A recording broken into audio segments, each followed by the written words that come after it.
اونچے درختوں کے پتوں سے چھن کے آتی روشنی نے جنگل منور کر رکھا تھا۔ وہ تینوں قطار میں چلتے ہوئے اوپر چڑھ رہے تھے۔ اب سامنے سیدھی زمین شروع ہو گئی تھی۔ درخت اتنے زیادہ اور قریب قریب اگے تھے کہ چند میٹر سے آگے کیا ہے دکھائی نہ دیتا تھا۔ منی ڈھال سی چل رہی تھی۔ ڈنڈا زمین پر مارتی بے جان قدم اٹھاتی۔ ایڈم، کیا ہم ان پودوں میں سے کچھ کھا سکتے ہیں؟ فاتح سب سے آگے چلتے ہوئے پوچھ رہا تھا۔ نہیں سر، ان پودوں میں سفید اور پیلی بیریز ہیں، یہ زہریلے ہوں گے، اور مشروم کا تو سوال ہی پیدا نہیں ہوتا، اکثر زہریلے ہوتے ہیں۔ وہ بڑی سمجھداری سے بتاتے ہوئے قدم اٹھا رہا تھا۔ تالیہ تنک کے اس کی پشت کو دیکھتے چل رہی تھی۔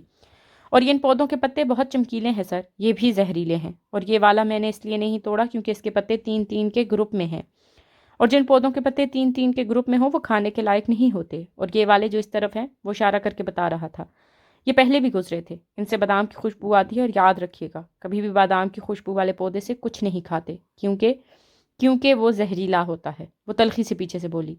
ایڈم، تمہارے اس جنگل میں کچھ ہے جو زہریلا نہ ہو؟ ریلیکس کریں چیتالیہ، ہم اس جنگل میں آپ کی وجہ سے… مان فاتح نے گردن موڑی تو گڑبڑا کے بولا، نہیں ہے، ہم اپنی وجہ سے ہیں۔ آواز دھیمی کر لی۔ فاتح نے ایک تنبیہی نظر اس پر ڈالی اور آگے بڑھ جاتا، مگر تالیہ مراد نے ایک دم اپنا بیگ پھینکا اور اس کے دونوں کے سامنے آئی۔ اسے کہنے دے توانکو، وہ سچ کہہ رہا ہے۔ وہ درد سے چلائی تھی۔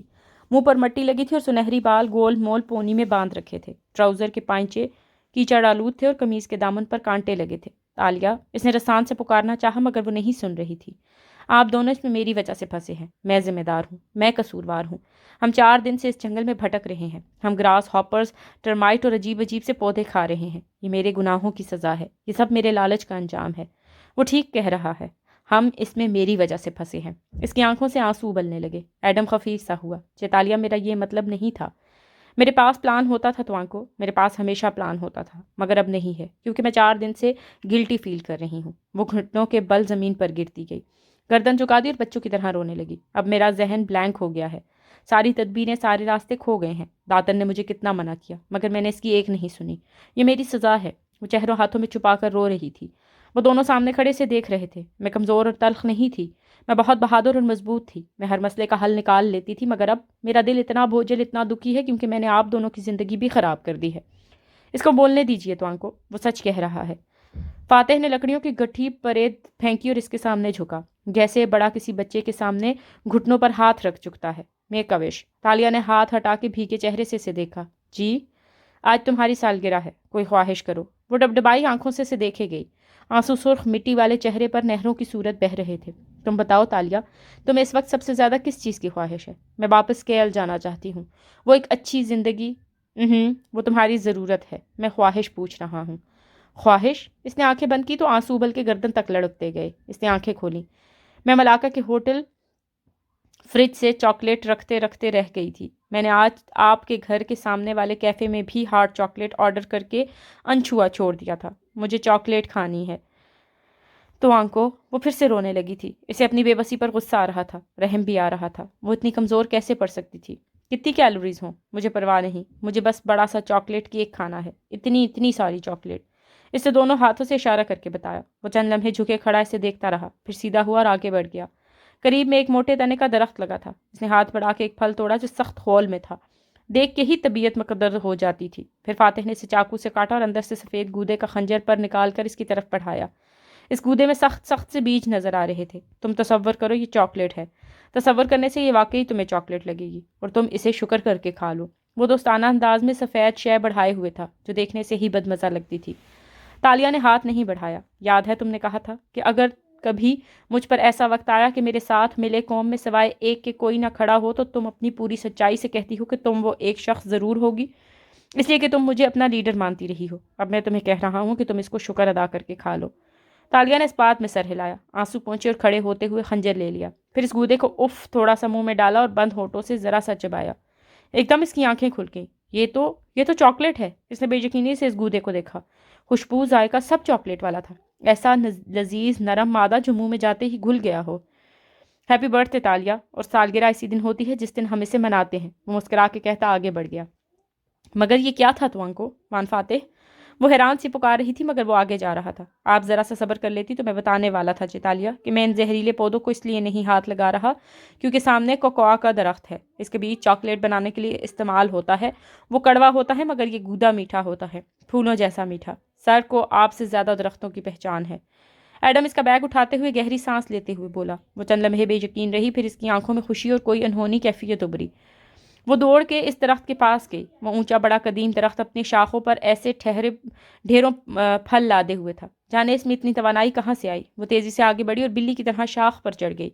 آگے جاتے فاتح کے قریب آتے ایڈم نے سرگوشی میں کہا، چاکلیٹ حلق میں جاتے ہی دماغ میں وہ ہارمون ریلیز ہوتے ہیں جو ہمیں خوشی دیتے ہیں، ریلیکس کرتے ہیں۔ امید ہے چیتالیہ کا موڈ اب اچھا ہو جائے گا۔ تمہیں کیسے معلوم؟ آپ کتابیں نہیں پڑھتے کیا؟ وہ خفقی مگر اعتماد سے کہتا آگے بڑھ گیا، جہاں ایک ٹیلے پر سرخ مٹی نظر آ رہی تھی۔ اسے پوٹلی میں مزید وہ مچھر مار دوا بھرنی تھی۔ تالیہ ابھی تک درخت پہ چڑھی اپنی قمیض کے دامن میں بہشتی پھل اکٹھا کر رہی تھی۔ مٹی سے اٹے چہرے پر مسکراہٹ اور رونق واپس آ رہی تھی۔ دھوپ تیز ہو گئی تھی، گرمی اور حبس بڑھ گیا تھا۔ وہ تینوں قریب قریب چلتے جا رہے تھے۔ ایک دم چھایا سی چھا گئی اور ٹپ ٹپ بارش برسنے لگی۔ وہاں ہر روز اتنی دفعہ بارش برستی تھی کہ اب ان کو کسی سائے کی تلاش ہی نہ رہی تھی۔ بس ایک درخت تلے آ کر کھڑے ہو جاتے۔ فوار یہاں بھی ان کو بھگوئے جا رہی تھی۔ فاتح نے گھڑی دیکھی، سورج ڈوبنے میں ابھی پون گھنٹہ ہے۔ پھر آسمان کو دیکھ کے کچھ سوچنے لگا۔ آپ کو کیسے پتا؟ وہ چونکی۔ اس نے اپنے پھٹے ہوئے کوٹ میں بہت سے کوکو کے پھل باندھ کے اٹھائے ہوئے تھے، کیونکہ میں نے اپنی گھڑی صبح صادق پہ اندازے سے سیٹ کر دی تھی۔ جواب میں خاموشی رہی تو اس نے ان دونوں کو دیکھا۔ کیا تم لوگوں کی گھڑیاں ابھی تک کیل کے وقت کے مطابق ہیں؟ ہم نے کون سا یہاں ہمیشہ رہنا ہے توانکو، وہ خفیف سے ہو کے بولی۔ اور مجھے تو کبھی کبھی لگتا ہے شاید ہم اس جنگل سے نکلیں تو سامنے ملائیشیا ہی ہو، شاید ہم اپنے زمانے کے ہی کسی جنگل میں کھوئے ہوئے ہیں۔ وہ اب مایوس نہیں تھا، بس اس کی امیدیں کسی اور طرح کی تھیں۔ فاتح سر جھٹک کے سامنے دیکھنے لگا۔ وہاں اونچائی پہ کچھ بلند و بالا درخت آگے تھے۔ سنو لڑکی، اس نے سوچتے ہوئے اسے مخاطب کیا، تم کیٹ بلگرر ہو نا؟ بہت شکریہ یاد دلانے کے لیے۔ اس کے ماتھے پہ بل پڑے۔ یاد رکھو جو تمہیں معلوم ہے وہ تمہاری جان بچائے گا۔ وہ مسکرا کے اسے دیکھتے ہوئے کہنے لگا، وہ درخت دیکھ رہی ہو؟ اس نے بارش میں بھیگے اونچے درختوں کی طرف اشارہ کیا۔ میرے خیال میں یہ اس جنگل کا سب سے بلند ترین مقام ہے۔ تمہیں دیواروں پہ چڑھنے کی عادت ہوگی۔ بارش تھمے تو تم اس درخت پر چڑھ کر اوپر اس کی چوٹی تک جاؤ گے اور وہاں سے تمہیں دور دور تک کا سارا علاقہ دکھائی دے گا۔ اوکے، مگر مجھے کیا کرنا ہوگا؟ تمہیں دیکھنا ہوگا کہ جنگل سے نکلنے کا قریبی راستہ کون سا ہے، میدانی علاقہ کس طرف ہے، کوئی انسان آس پاس ہے یا نہیں۔ پھر ہم اس سمت میں سفر کریں گے، اور اگر ہر طرف درخت ہی درخت ہوئے تو آپ یہ دیکھیے گا چیتالیہ کہ آس پاس کوئی جنگل ہے یا نہیں۔ ہم جنگل کی طرف چلے جائیں گے۔ عقل مند، ہم پہلے ہی جنگل میں کھڑے ہیں۔ یہ جنگل نہیں ہے، گو کہ ہم اس کو جنگل کہہ رہے ہیں۔ یہ رین فارسٹ ہے۔ بعض دفعہ بڑے بڑے جنگلوں کے درمیان چند میل کا علاقہ رین فارسٹ بنا ہوا ہوتا ہے۔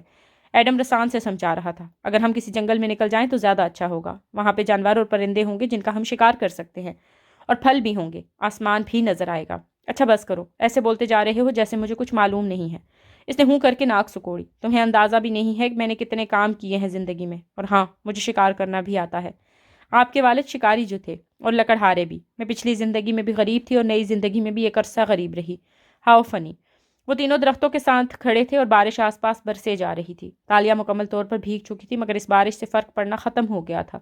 وہ تھمی تو وہ دونوں آگے بڑھ گئے، مگر وہ وہیں رکی رہی، بالکل ساکت جامد۔ تالیہ، فاتح نے پلٹ کے پکارا تو وہ چونکی۔ کیا ہوا؟ اس نے غور سے اس لڑکی کا چہرہ دیکھا، یوں لگتا تھا وہ ابھی نیند سے جاگی ہے۔ میں نے دیکھا وہ میرے گاؤں کے لوگوں کو پکڑ رہے تھے۔ وہ کسی اور کیفیت میں تھی۔ وہ تیزی سے اس کے قریب آیا۔ کیا دیکھا تم نے؟ مجھے بتاؤ۔ وہ سپاہی میرے گاؤں سے پمبوروں کو چن چن کے گرفتار کر رہے تھے۔ وہ ان کو قید میں ڈال رہے تھے۔ اب وہ میرے گھر آ رہے تھے اور میرے بابا کو بھی پکڑ کے لے گئے، اسی لیے میں نے چابی اٹھائی۔ وہ چونک گئی۔ میرے بابا نے مجھے نہیں بھیجا، وہ تو قید میں ڈال دیے گئے ہیں۔ میں خود گئی تھی دروازے کے پار تاکہ مدد لے کر آؤں اور اپنے گاؤں والوں کو قید میں مرنے سے بچاؤں۔ اس نے نڈھال سے انداز میں اپنا سر تنے کی پشت سے ٹکا دیا۔ کس کی قید سے؟ کیا تم نے کچھ سنا کہ تمہارے بابا کو کس نے قید کیا ہے؟ تالیہ نے اس بات میں سر ہلا دیا۔ وہ حیران سی لگ رہی تھی۔ وہ بندھارا اور شہزادی کے سپاہی تھے، شہزادی تاشا کے۔ لمحے بھر کو جنگل میں سکوت چھا گیا۔ چڑیوں کی آوازیں بھی پس منظر میں چلی گئیں۔ شہزادی تاشا کے سپاہی، وان فاتح رامزل بالکل ساکت کھو گیا تھا۔ تالیہ نے سر ہلایا۔ وہ سب کہہ رہے تھے کہ شہزادی ظالم ہے، اس نے سارے گاؤں کو تباہ کر کے رکھ دیا ہے۔ سوری توانکو، شہزادی تاشا اتنی حسین تو ہے جتنی وہ تاریخ کی کتابوں میں بتائی جاتی ہے، کہ اس دن میں نے خواب میں اس کو مجسمہ بناتے دیکھا تھا۔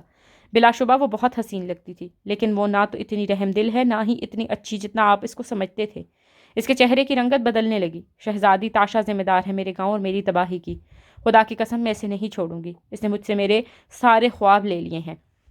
ہو سکتا ہے لوگ اس کے بارے میں یوں ہی کہہ رہے ہوں، شاید وہ اتنی بری نہ ہو۔ وہ فوراً مدافعانہ انداز میں بولا، مگر تالیہ کی آنکھوں میں کچھ سلگنے لگا تھا۔ شہزادی کی وجہ سے ہوا ہے یہ سب، وہ ذمہ دار ہے اس سب کی۔ اس نے میرے بابا کو قید میں ڈالا ہوا ہے۔ 4 دن پہلے میں اس دنیا سے گئی تھی، یہاں وقت نہیں گزرا، 4 دن سے میرے بابا اس کی قید میں ہیں، خدا کی قسم میں اس کو نہیں چھوڑوں گی۔ پھر اس نے کلائی اوپر کی اور آستین تلے چھپی گھڑی باہر نکالی۔ مجھے بتائیے یہاں کیا وقت ہوا ہے؟ مجھے وقت کے سارے حساب کتاب ابھی سے طے کرنے ہیں۔ اس کی آنکھیں سرخ پڑ رہی تھی اور آواز رند رہی تھی۔ بارش ایک دفعہ پھر سے سلطنت ملاکا کے اس جنگل پر برسنے لگی تھی۔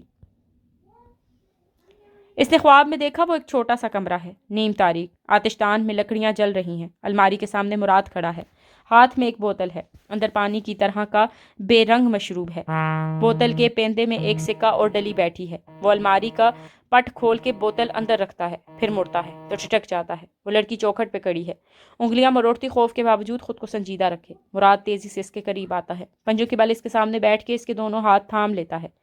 تالیہ، میں جانتا ہوں تم خوفزدہ ہو، اور نہیں تو؟ وہ پر یقین انداز میں سر کو نفی میں ہلاتی ہے، مگر فضا میں خوف اور پریشانی کی خوشبو رچی بسی ہے، اور تم پریشان بھی ہو۔ وہ اس کو سنے بغیر اس کی آنکھوں میں دیکھ کر کہے جا رہا ہے، مگر برے دن جلد ختم ہو جائیں گے، اچھے دن قریب ہیں۔ یہ شور کیسا ہے باپا؟ الور سونگائی میں سر شام ہی کیسے لوگ گھس آئے ہیں؟ مراد گہری سانس لیتا ہے۔ یہ بندھارا اور شہزادی کے سپاہی ہیں، یہ پورے گاؤں سے شکار بازوں کو گرفتار کر کے محل کے قید خانوں میں ڈال رہے ہیں۔ اسے اپنے اندر غصہ ابلتا محسوس ہوتا ہے۔ شہزادی اتنی ظالم کیوں ہے باپا؟ وہ کب تک الور سونگالی کے لوگوں پر ظلم کرتی رہے گی؟ پھر یکدم وہ اپنے اندر خوف محسوس کرتی ہے، یہ خوف اس کو چونکا دیتا ہے۔ وہ مراد کے ہاتھوں کو مضبوطی سے تھامتی ہے۔ بابا، کیا وہ آپ کو بھی گرفتار کر لیں گے؟ پھر ہراساں سی وہ نفی میں سر ہلاتی ہے۔ میں آپ کو گرفتار ہونے نہیں دوں گی۔ باہر گھر کا بیرونی دروازہ دھڑ دھڑاتا ہے۔ مراد اس کا ہاتھ چھوڑتے ہوئے کھڑا ہوتا ہے۔ تالیہ، وہ آگے ہیں۔ میری بات غور سے سنو بیٹی، وہ دھیرے دھیرے سمجھا رہا تھا، مگر دروازے پر شور بڑھتا جا رہا ہے۔ سپاہی آواز لگا رہے ہیں کہ وہ محل سے آئے ہیں، مراد حاضر ہو۔ وہ مسلسل خوف اور پریشانی سے نفی میں سر ہلائے جا رہی ہے۔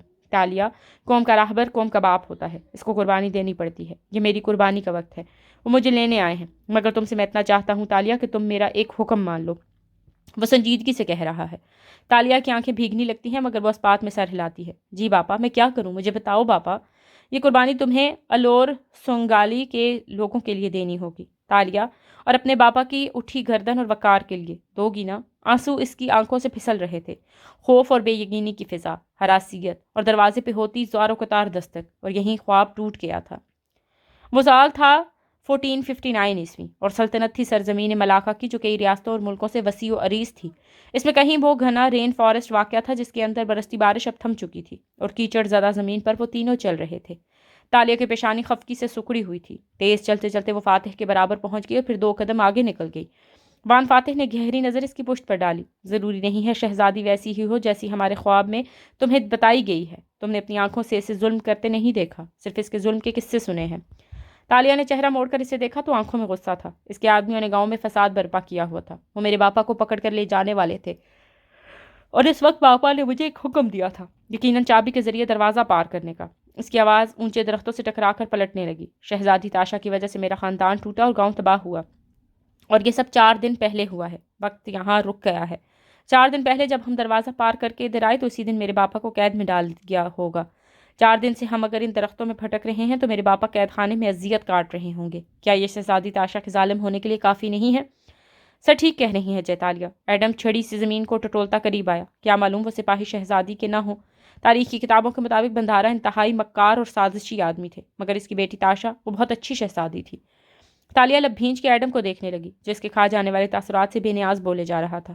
البتہ فاتح بس غور سے اس کی پیشانی کی سلوٹیں دیکھ رہا تھا۔ 4 دن سے بد دل نظر آتی تالیہ کے اندر اب چنگاریاں سی بھر گئی چکی تھی۔ ٹھیک ہے، پرتگالیوں نے تاریخ کی کتابیں جلا دیں، اس لیے ہمیں سلطان مرسل شاہ یا شہزادی تاشا کا ذکر بہت کم ملتا ہے، مگر جتنا ذکر موجود ہے اس کے مطابق وہ ملاکا کی سب سے خوبصورت شہزادی تھی، اتنی سحر انگیز کہ اس کے سامنے چاند سورج شرما جائیں۔ وہ قدیم کتابوں کے الفاظ یاد کر کے دہراتے ہوئے ارد گرد درختوں کو دیکھ رہا تھا۔ وہ جب محل کے 12 دریوں میں چلتی تھی تو ادب سے لوگوں کی گردنیں جھک جاتی تھی۔ جب وہ دریا میں آتی تو وزراء، درباری اور غیر ملکی سفیر بے اختیار کھڑے ہو جاتے تھے۔ وہ بولتی تھی تو سلطان دم ساندھے اس کو سنا کرتا تھا۔ وہ بہت سی زبانیں بول سکتی تھی، تیر اندازی، تلوار زنی، گھڑ سواری، نیزہ بازی وہ سب جانتی تھی۔ وہ لکھ پڑھ بھی سکتی تھی، رقص اور دوسرے فنون لطیفہ سے بھی واقف تھی۔ چین اور ملاکا کا ایسا کوئی کھانا نہ تھا جو شہزادی تاشا پکا نہ سکے، کوئی ایسا ٹانکا نہ تھا جس کو وہ کاڑ نہ سکے۔ وہ حرم کی نگران تھی، بندھارا کی سب سے قابل اعتماد مشیر۔ وہ سیاست کے داؤ پیچ سے بھی واقف تھی۔ غرض کیا تھا جو راجا کی بیٹی کو کرنا نہیں آتا تھا؟ اسی لیے اس کو تاشا پسونا کہا جاتا تھا۔ تاشا پسونا؟ تالیہ نے سرخ پڑتے چہرے کے ساتھ ابرو اٹھایا۔ اس اندیکھی عورت کی اتنی تعریف برداشت نہیں ہو رہی تھی۔ پسونا یعنی انچینٹریس، ساحرہ، جادوگرنی، اور یہ ساری باتیں تمہیں کیسے معلوم ہے ایڈم؟ وہ بھنگاری۔ کیونکہ میں کتابیں پڑھتا ہوں چیتالیہ۔ کیوں، آپ نہیں پڑھتی؟ کچھ زیادہ ہی سادگی سے پوچھا۔ تالیہ کی رنگت اب ضبط سے سیاہ پڑنے لگی تھی، دانت کچکچا رکھے تھے۔ تمہاری تاریخ کی کتابیں جھوٹی ہو سکتی ہیں مگر میرے خواب نہیں۔ وہ ایک ظالم شہزادی ہے اور بس۔ اتنی ساری کتابیں ایک ساتھ جھوٹ نہیں بول سکتی۔ بالآخر فاتح سنجیدگی سے کہتے ہوئے آگے بڑھ گیا تو وہ تڑپ کے اس کی طرف گھومی۔ ایڈم کہہ رہا تھا تو صرف برا لگا تھا، مگر اس کا انداز تو مانو تالیہ بنت مراد کے اندر آگ لگا گیا۔ میرے خواب جھوٹ نہیں بولتے توانکو۔ میری زندگی کی تباہی کی ذمہ دار آپ کی تاشا پسونا ہی ہے۔ میں نہیں مان سکتا۔ وہ بے نیازی سے نفی میں سر ہلاتا آگے جا رہا تھا، جیسے اسے کسی بات کی پرواہ نہ تھی۔ تالیہ اور اس کے خواب غلط ہو سکتے تھے، مگر اس کے ذہن میں بنا تاشا پسونا کا امیج نہیں۔ وان فاتح کو شہزادی تاشا کی طرفداری کا شوق کیوں ہے؟ ہاں؟ اسے دور جاتے دیکھ کر وہ بے بسی سے بولی۔ کیونکہ وان فاتح اس کے فین ہیں، وہی فین جو آپ فاتح صاحب کی ہیں۔ فین؟ زور دے کر بولا۔ اس نے سر جھٹکا۔ فاتح صاحب کو احتیاط سے کسی عورت کے بارے میں بات کرنی چاہیے، آخر وہ شادی شدہ ہیں۔ کیوں؟ آپ کو جلن ہو رہی ہے کیا؟ وہ بیگ کندھے پہ ڈالتا ابرو چکا کے بولا اور پھر بے نیازی سے آگے بڑھ گیا۔ تالیہ کی برداشت ختم ہو چکی تھی۔ لپک کے ایک پتھر اٹھایا اور ایڈم کی کتابوں سے بھری کھوپڑی کا نشانہ باندھا، مگر پھر ضبط کر گئی۔ میں اور جیلس، لیکن اس کو تو میں چھوڑوں گی نہیں۔ پتھر پرے پھینک دیا اور ڈنڈے کو زمین پر رکھتی قدم اٹھانے لگی۔ ماتھے پر سلوٹیں پڑی تھی اور اندر غصہ ہی غصہ ابل رہا تھا۔ شہزادی تاشا کے گناہوں میں ایک اور کا اضافہ ہوا۔ جنگل مزید گھنا ہوتا جا رہا تھا۔ وہ مسلسل گدلی گیلی زمین پر اوپر چڑھ رہے تھے۔ بار بار پیر پھسلتا اور خود کو سنبھالنا پڑتا۔ ایڈم وقفے وقفے سے گردن کے پیچھے ہاتھ رکھتا، پھر سر جھٹکتا۔ شاید اسے کہیں تکلیف تھی۔ اور پڑھی کتابیں۔ گیٹ پر پگلر۔ ایک درخت کی طرف اشارہ کرتے فاتح اسے پکارنے لگا۔ وہ سفید گدلی شرٹ کے آستین چڑھائے دونوں ہاتھ کمر پر رکھے ہوئے تھا۔ گیلے بال ماتھے پر جمے تھے اور مٹی والا چہرہ اوپر اٹھائے اونچائی کی سمت دیکھ رہا تھا۔ یوں لگتا وہ برسوں سے اس جنگل میں بھٹک رہا ہے۔ جی توانکو۔ وہ ڈنڈا نیچے پھینکتے سامنے آئی۔ گالوں پر مٹی جمی تھی، الجھی چوٹی کندھے پر گری تھی اور آنکھوں میں ناراضی تھی۔ اس درخت پر چڑھو، اوپر آخری شاخ تک، اور وہاں سے دیکھ کے بتاؤ کہ اس جنگل کے پار کیا ہے۔ وہ اوپر دیکھتے ہوئے سنجیدگی سے حکم دے رہا تھا۔ تالیہ نے ہتھیلی سے گال پر لگی مٹی صاف کی، آستین مزید پیچھے کو چڑھائیں اور تیز قدموں سے درخت کی جانب بڑھی۔ وجاہت اس کی تھکی اور پشت حوصلہ تالیہ نہیں تھی۔ شہزادی تاشا پہ آتا غصہ توانائی دے رہا تھا۔ درخت کانٹوں سے بھرا تھا، سب کچھ اتنا نوکیلا تھا کہ احتیاط سے چڑھنا پڑتا، مگر اس کے لیے یہ آسان تھا۔ ہاتھوں پہ اس نے پھٹے کوٹ کا کپڑا لپیٹ لیا اور اوپر چڑھتی گئی، بالکل کسی بلی کی طرح۔ وان فاتح اور ایڈم گردنیں اٹھائے ہاتھوں سے آنکھوں پر سایہ کیے اس کو دیکھ رہے تھے، یہاں تک کہ وہ اونچے درخت پر غائب ہو گئی۔ پھر چند منٹ بعد وہ نیچے اترتی دکھائی دی۔